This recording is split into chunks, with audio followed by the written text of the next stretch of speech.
So we will discuss in this lecture what is grammar in theory of automata. जैसे कि grammar से language बनाई जाती है, इंग्लिश ग्रामर होती है, हिंदी ग्रामर होती है, उनसे लैंग्वेज बनाई जाती है। ऐसे ही जो इसकी लैंग्वेज है, जो हमने लैंग्वेज पढ़ी थी इसकी, वो ग्रामर से जो है हम ड्रॉ करते हैं। जैसे कि आप ये समझिए, इसमें जो ना सबसे पहले 4 वेरिएबल होते हैं। एनटीपीएस, एनटीपीएस ये होता है, एन का एक नाम दूसरा होता है, इसको वी भी बोलते हैं, वी एन, एन भी बोलते हैं। ये नॉन टर्मिनल होते हैं इसके अंदर, यानी जहां से आपको जनरेट करने हैं जो। और ये टी, इसको आप सिग्मा भी लिखते हैं, वो एक ही होता है, सिग्मा भी होता है, जो 0 1 आप पढ़ते थे वो। टर्मिनल बोलते हैं, इसका मतलब एन से नॉन टर्मिनल याद रहेगा, टी से टर्मिनल याद रहेगा आपको। एस से स्टार्टिंग और पी से प्रोडक्शन, स्टार्ट होता है इसमें, और एक पी से प्रोडक्शन होता है। ठीक है, तो इसका मतलब क्या है? इसका मतलब समझने के लिए, यानी ये फोर ग्रामर की होती है, 4 टपल होती है, इसके नाम होते हैं वीटीपीएस भी बोलते हैं इसको। या यहाँ पर है, ये याद करने में इजी होता है, एन टी एस पी, यानी एन से मतलब नॉन टर्मिनल, टी से टर्मिनल, एस से स्टार्टिंग, पी से प्रोडक्शंस। ओके, ये क्या होता है? देखिए, जैसे ये ग्रामर है, ये एक एग्जांपल है, यानी यहाँ से यहाँ तक एक ग्रामर की विन है। तो ये क्या है, ये समझते हैं। तो ये जो कैपिटल लेटर होते हैं, ये नॉन टर्मिनल होते हैं, आपने देखा। तो S A B non terminal है, इस पूरे के अंदर एस ए बी ये जो है हम कवर कर चुके हैं, यानी ये तो इसके प्रोडक्शन है, लेकिन है ये एस ए बी। तो एस ए बी और स्मॉल वाले जो होते हैं वो टर्मिनल होते हैं, जहां से आप स्टार्ट करते हैं। जैसे यहाँ पर एस से स्टार्ट हो रहा है सबसे पहला, इस तरीके से ये एस से, एस से है ए बी, देखिए ए बी है एज पर दिस, फिर ए से ए टर्मिनल है ये, और इस बी से बी है ये वाला। तो ये जो जहां पर एंड होते हैं वो टर्मिनल होते हैं, स्मॉल एटम वो स्मॉल ही होते हैं, स्मॉल लेटर। ठीक है ना, और ये ऐसे स्टार्ट होता है। ठीक है, तो ये स्टार्ट है, ये इंटरमीडिएट है, और ये टर्मिनल है। ठीक है, अब ये देखिए इसमें किस तरह की ग्रामर लैंग्वेज बनेगी, यानी जैसे ये क्वेश्चन है, तो इसके प्रोडक्शन कैसे बनेंगे? प्रोडक्शन ऐसे बनेंगे जैसे अभी ये इसके प्रोडक्शन है, यानी इसका डिस्क्रिप्शन लिखा है अभी सिर्फ। इनको बोलते हैं नॉन टर्मिनल, इनको बोलते हैं टर्मिनल। आप इसकी कंपेयर ऐसा कर लीजिए ना, इसको हमने अभी आपको बताया था एन, इसको बताया था टी, बताया था एस, और इसको बताया था पी। इसके नाम यानी नॉन टर्मिनल है S A B, terminal A B, और स्टार्ट सिंबल एस, और प्रोडक्शंस ये हो गए।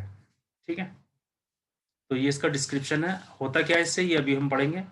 ये कोई दूसरी लैंग्वेज एग्जाम्पल है, इसका डिस्क्रिप्शन ये जो है नॉन टर्मिनल, ये टर्मिनल, ये स्टार्ट, और ये प्रोडक्शंस है।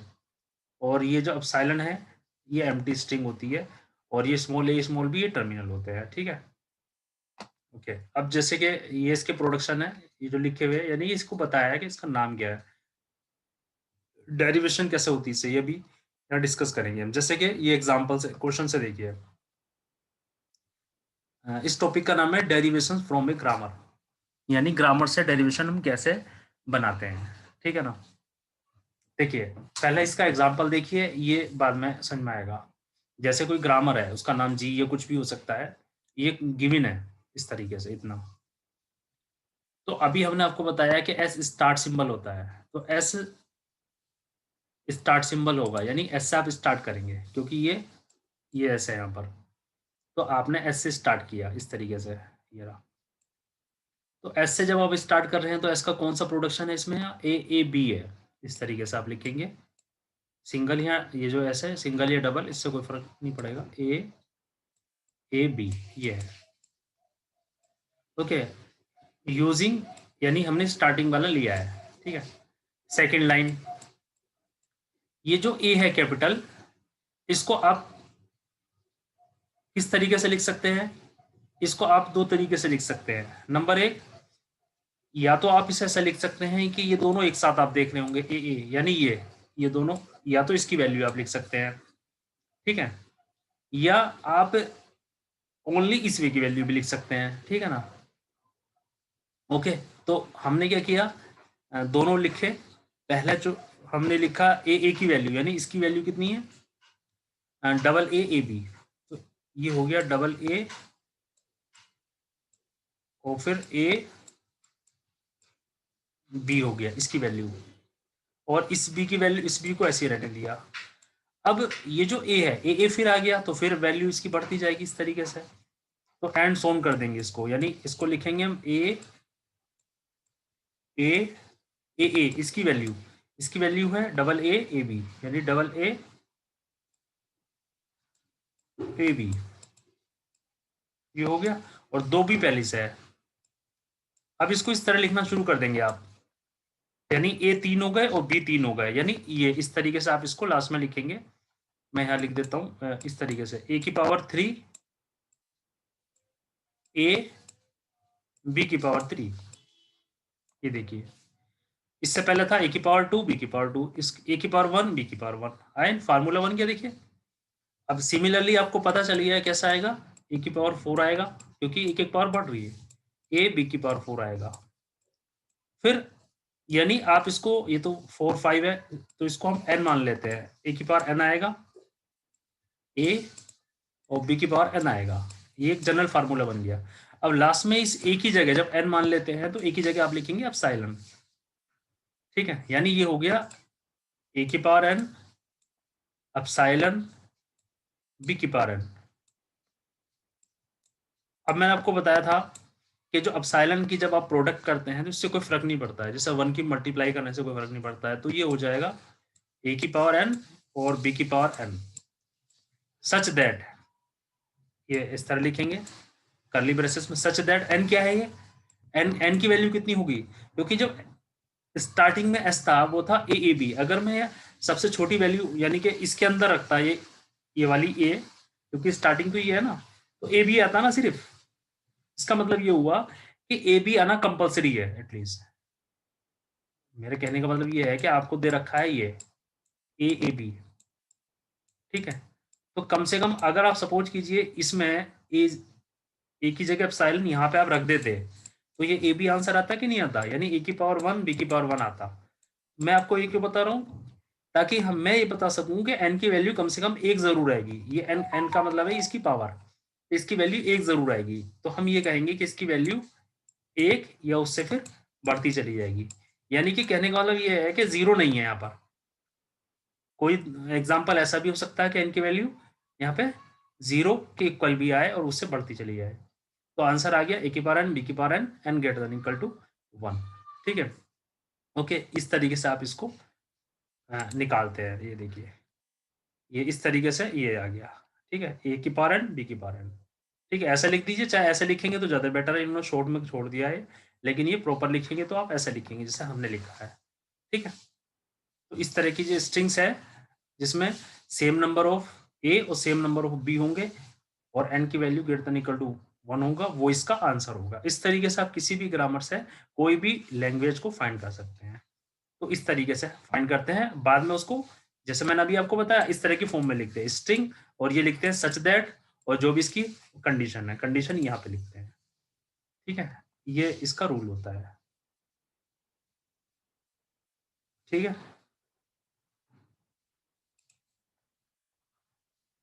अब देखिए, अब डेफिनेशन आपको समझ में आ जाएगी। डेरिवेशन क्या है, स्ट्रिंग्स में be derived from other strings, जैसा अभी बताया, using the production a grammar. If a grammar G has production, अगर कोई प्रोडक्शन अल्फा टू बीटा है, तो हम कहेंगे जैसे for example alpha two beta है और बीटा के अंदर कोई वैल्यू रिक्वायर्ड है, जैसे अभी आपको आपने देखा ये वाली एस टू ए बी है, तो इस वेरिएबल की जगह फिर, या इस वेरिएबल की जगह या तो आप ये लिखेंगे या इन दोनों की जगह ये लिखेंगे। इसको अगर ये लिख देते तो आंसर लिमिटेड हो जाता, जो मिनिमम आंसर है वो आ जाता। ठीक है ना, और फिर उसको बढ़ाते जाएंगे। तो बढ़ाने के लिए हमने क्या किया, जनरल फार्मूला बनाने के लिए ये वाली वैल्यू ली, ये इन दोनों की, इन दोनों की, और इसकी जगह हमने क्या लिखा, ये। ठीक है, ये तो ये आ गया हमारे पास, ये कंप्लीट। तो इस तरीके से जो है आप इसको फाइंड करते हैं। तो यहाँ पे यही लिखा है कि production alpha two beta V can say, हम क्या कहेंगे, हम ये कहेंगे, यानी इसको ये ऐसे भी लिखते हैं हम, अगर यहाँ पर x है कुछ भी है, यानी यहाँ पर y है और यहाँ पर ये x जो भी है ऐसे ही रहेगा, y है ये ऐसे ही रहेगा। यहाँ पर अगर अल्फा है तो इस अल्फा की जगह बीटा, यानी इसका मतलब ये है कि आपके पास कुछ था, यहाँ पर अल्फा था तो आपने सिर्फ अल्फा की जगह तो बीटा किया, बाकी तो सेम रखा है। ये इधर वाला, लेफ्ट वाला, राइट वाला सब सेम रहा। देख लीजिए आप चाहे इस एग्जांपल में, देखिए इसमें x की जगह क्या आएगा, डबल ए आ गया। ये तो आपका एज ए एक्स हो गया, जैसे ये x है ऐसे ही हो गया, ये डबल है इस एग्जांपल। और ये जो y है, ये y है राइट वाला, ये राइट वाला है डबल b हो गया। तो ये तो आपने देखा कि वैसे का वैसे रहेगा, ये देखिए क्लियर, जैसे कि यहाँ ऐसी रहा, ये ऐसी है, ये सेम रहा। चेंज क्या होगा, जो वेरिएबल है नॉन टर्मिनल, यानी वेरिएबल को नॉन टर्मिनल बोलते हैं यहाँ पर, तो उसकी जगह हमने यही किया। देख लिए, इस कैपिटल ए की जगह हमने एज पर अवर क्वेश्चन जो भी है वो किया है, इस कैपिटल ए की जगह। लेकिन हम ये नहीं रखना चाह रहे तो इसको मानेंगे, यानी इसको मान लेंगे सिर्फ इतने को, इस ए एक साथ, ये इसी के साथ है ये इस एग्जाम्पल में, तो उसकी जगह ये लिख देंगे। ठीक है, तो ये इसका मतलब है, यानी जो भी वैल्यू लेफ्ट में है, जो भी वैल्यू राइट में है, वो लेफ्ट की लेफ्ट में रहेगी, राइट की राइट में। जो नॉन टर्मिनल है वो चेंज होंगे सिर्फ। तो ये डेरिवेशन होती है अल्फा टू बीटा, जी ग्रामर है, अल्फा टू बीटा होता है, इजी है याद रखना। एक्स वाई होगा दोनों में, अल्फा टू बीटा होगा, यानी ये एक लाइन। ठीक है, और इसे क्या होती है, जो स्ट्रिंग्स है इससे जनरेट होती है, ये ग्रामर होती है। अगर ग्रामर जी है तो उसमें टपल भी लिख सकते हैं, जो भी पढ़े एनटीएसपी, इस तरीके से। ठीक है, अब देखिए तो लैंग्वेज जनरेट कैसे लिखते हैं, अभी मैंने आपको जो फार्मूला बताया था दरअसल वही है ये, यानी इसकी कंडीशन लिखनी होती है। ओके, ये नेक्स्ट पॉइंट है इसी में, लेकिन ये नेक्स्ट पॉइंट है। अगर दो ग्रामर इक्वल आती है, ठीक है, तो हम कहेंगे ये ग्रामर जो है दोनों इक्वलेंट है, इनको इक्वलेंट बोलते हैं। ठीक है ना, तो इसमें ये टर्म्स याद रखना होता है कि इक्वलेंट कहना है या इक्वल कहना है। तो अगर ये इक्वल का निशान है तो इसको इक्वल की जगह क्या बोलते हैं, इक्विवेलेंट बोलते हैं। ठीक है ना, अब देखिए जैसे कि मैं आपको, ये कोई एग्जांपल है शायद इसका, हाँ ये देखिए, ये तो दूसरा एग्जांपल है। जैसे कि इसमें क्या है, N non terminal, terminal, production, और स्टार्ट सिंबल क्या माना जाएगा, क्योंकि इसमें लिखा नहीं है। जब लिखा नहीं होता एग्जांपल में तो स्टार्ट सिंबल होता है जहां से आपका स्टार्ट हो रहा है, एस से स्टार्ट हो रहा है, ऑटोमेटिकली स्टार्ट सिंबल एस होगा। ठीक है, यानी इस तरीके से S tends to A B है। ठीक है, अब ए टेंस टू, कोई हमारे पास ऑप्शन है नहीं है दूसरा, सिर्फ एक ही ऑप्शन है, ए टेंस टू ए है, क्योंकि लास्ट में स्मॉल लेटर या टर्मिनल वाले या एप्सिलॉन आना कंपलसरी होता है। इसमें एप्सिलॉन तो है नहीं राइट हैंड साइड में, बी की जगह बी है, यानी इसकी जगह ये वाला टर्मिनल आएगा। तो ओके, तो आंसर कितना आएगा, आंसर ऐसे चेक करते हैं, यहाँ से जाते हैं और रूट तक जाते हैं, रूट तो ए मिला, फिर वापस जाते हैं, फिर रूट तक जाते हैं, यानी टर्मिनल रूट रूट, तो ए बी मिला, तो ए बी इसका आंसर हो गया। या फिर इस तरह से भी लिख सकते हैं, दूसरा मेथड ये होता है S tends to A B, इसको डेरिवेशन ट्री बोलते हैं, S tends to A B. और हमारे क्वेश्चन में एक ही जगह कंपलसरी है कि आपको ये लिखना, और कुछ ऑप्शन नहीं है हमारे पास। तो एक ही जगह ये ए आ गया और बी की जगह बी आ गया, तो दोनों टर्मिनल है ना, तो ये आपका आंसर आ गया। तो लैंग्वेज क्या आ गई, जब लैंग्वेज लिखते हैं बस ब्रैकेट इसमें और लगा देंगे, कर्ली ब्रेसेस, और एलजी कर देंगे, यानी ग्रामर का लैंग्वेज है ये। तो ठीक है, तो ये ऐसे निकालते हैं, देखिए कोई मुश्किल नहीं है, यानी ये ग्रामर है, इसकी लैंग्वेज आपसे पूछी तो आपने 2 मिनट में इसको ऐसे निकाल दी। ठीक है ना, तो समझ में आ रहा होगा, तो कोई भी मुश्किल नहीं है। ठीक है, अब देखिए ये इसकी लैंग्वेज निकालनी है, तो आपको अगर समझ में आया पहला क्वेश्चन तो ये समझ में आ जाएगा, ये नॉन टर्मिनल, ये टर्मिनल, ये प्रोडक्शन। जब एस गिवन नहीं है तो एस होता है जहां से स्टार्ट होता हो, यानी एस स्टार्टिंग सिंबल हो गया एस। तो इसको आप करते हैं, इसकी लैंग्वेज निकालते हैं। S tends to A B है, तो देखिए एस टेंस टू, सबसे इजी मेथड यही है,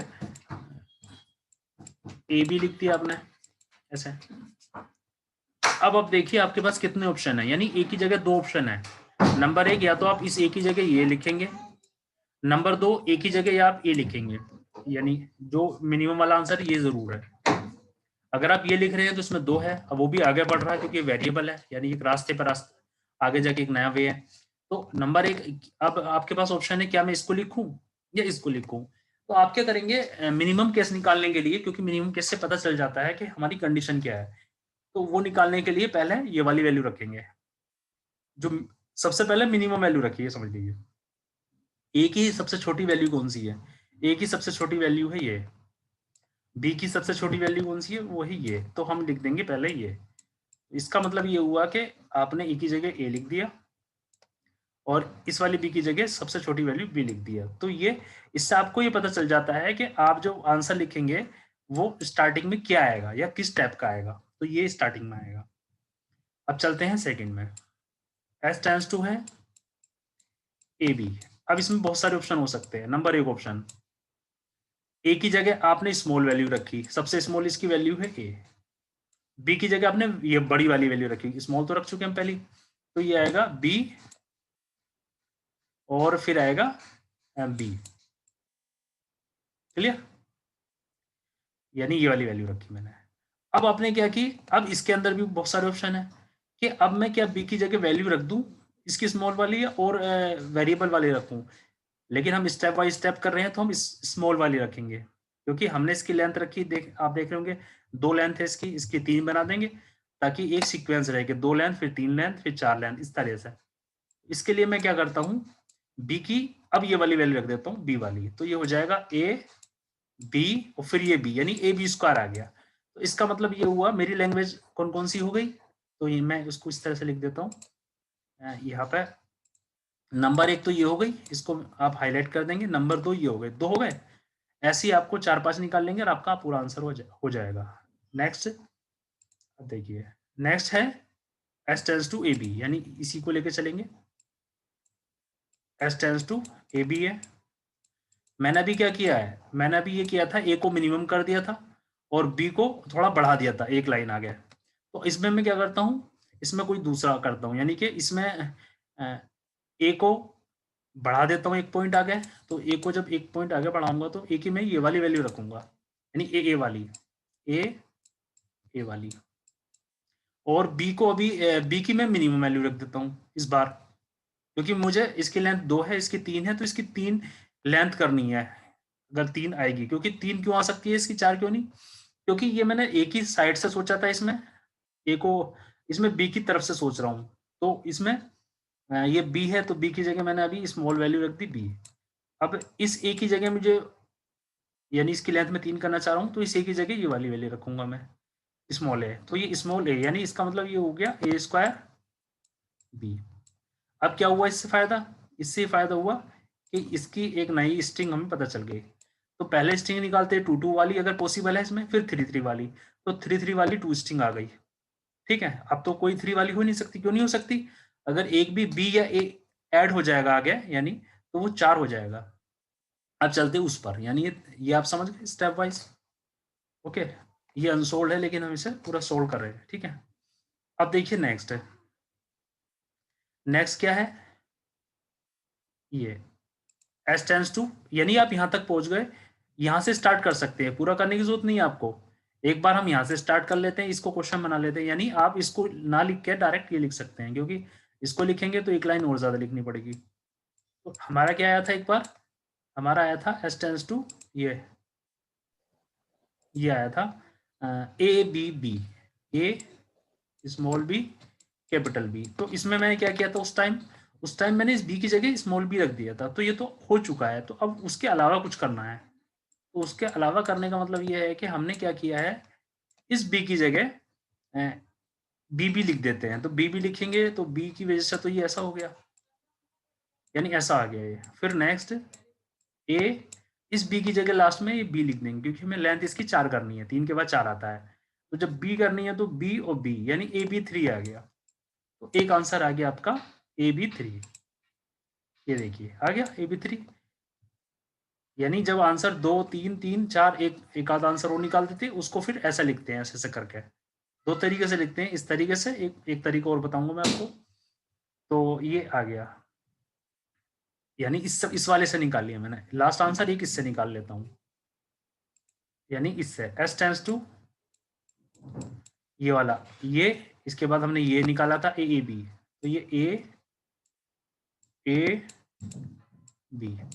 अब देखिए, इस ए की जगह मैंने इस यहाँ पर लिखा था स्मॉल है, लेकिन इसकी लेंथ 3 वो तो आ चुका है, उसके अलावा कुछ करना है। उसके अलावा क्या होता है, ए लिखना है, यानी तो ये हो जाएगा ए पहले से है, तो ए बी हो जाएगा। अब इस ए की जगह लास्ट में मुझे जो कि इसकी लेंथ 4 करनी है, तो 4 कब होगी लेंथ, जब मैं इस ए की जगह स्मॉल ए लिखूंगा, तो स्मॉल ए यहाँ पर आएगा, 2 यहाँ, यानी ये हो जाएगा ए की पावर 3 बी, ए की पावर 3 बी, इसकी लेंथ अब 4 हो गई। बस इतना ही आंसर काफी होता है, इससे ज्यादा करने की जरूरत नहीं है। ठीक है, जब आपकी प्रैक्टिस अगर हो जाएगी तो आपको आइडिया हो जाएगा कि आंसर यही है। अब देखिए, यानी ऐसा आंसर आएगा, फिर इस टाइप का आ सकता है, फिर इस टाइप का, इस, ठीक है ना। तो अब इसका आंसर क्या फाइनल क्या लिखेंगे, या तो इसे ऐसा लिखेंगे जैसे इन्होंने लिख दिया, ये आंसर हो गया। लेकिन एक मेथड और होता है आंसर लिखने का, जनरल फॉर्म बोलते हैं उसे। जनरल फॉर्म में मैं आपको लिख के दिखाता हूँ। तो जनरल फॉर्म में इसकी कैसे इस तरह से लिखते हैं इसकी जनरल फॉर्म, जैसे कि आप यहाँ पे जाएंगे, ये देखिए। तो जनरल फॉर्म लिखने का तरीका क्या है, जनरल फॉर्म लिखने का तरीका ये है कि आप ये देखिए कि जो आपने लैंग्वेज बनाई है, लैंग्वेज इज इक्वल टू, तो आप इसे जनरल फॉर्म के लिए कर्ली ब्रेसेस में लिखेंगे, नंबर 1, ठीक है। नंबर 2, यहाँ पे फिर लिखेंगे जो फार्मूला लिखेंगे, उसके बाद लिखेंगे सच दैट, यानी ये वाला भी लगा सकते हैं या कोलन भी लगा सकते हैं, दोनों चलती है सेट थ्योरी में। सच दैट, यहाँ पर फार्मूला कंडीशन लिखेंगे, फिर कर्ली ब्रेसेस बंद करेंगे, ये इसमें मेथड होता है, ये इसका फॉर्मेट होता है, ठीक है। अब देखिए, ये जो है यहाँ पर मैं क्या लिखूं, लिखने में थोड़ा बड़ा हो जाता है ना, तो यहाँ पर लिख देते हैं, चलिए ऐसा L इज इक्वल टू, या LG भी बोलते हैं, इसको लिखेंगे आप, देखिए ए की पावर n, क्योंकि ए भी आ रहा ना, बी की पावर m, सच दैट। अब सच दैट कैसे बनाएंगे, एक सबसे मिनिमम में क्या था, सबसे मिनिमम में ए भी था ना, उससे छोटा तो कोई नहीं था ना, तो आप कहेंगे कि सबसे मिनिमम में इसकी वैल्यू 1 है, इसकी वैल्यू 1 है, यानी n की वैल्यू कम से कम 1 होगी या उससे बड़ी होगी, कॉमा m की वैल्यू 1 होगी या उससे बड़ी होगी। ओके, तो ये इसका आंसर हो गया। ओके, ये इसका फाइनल आंसर हो गया। क्यों, क्योंकि अब ये करके देखिए, जब 1 रखेंगे तो ए बी आएगा, इसे 1 ही रहने तो इसे 2 कर दीजिए तो ए बी स्क्वायर भी आएगा, तो सारी वैल्यू सेटिस्फाई होगी। अब मुझे ये बताइए आप, अगर आपको ये समझ में आया है तो ये इसको मैंने ऐसे क्यों नहीं लिखा है, ए की पावर n बी की power n such that n greater than equal to 1। तो मुझे ये बताइए, नीचे वाला मैंने इसका आंसर क्यों नहीं लिखा है और ये वाला आंसर क्यों लिखा है, क्या ये दोनों एक ही है या अलग है, और कौन सा सही, सही तो ये है, मैंने आपको बता दिया, लेकिन ये सही क्यों नहीं है। जिसको समझ में आया होगा वो मुझे बता सकता है।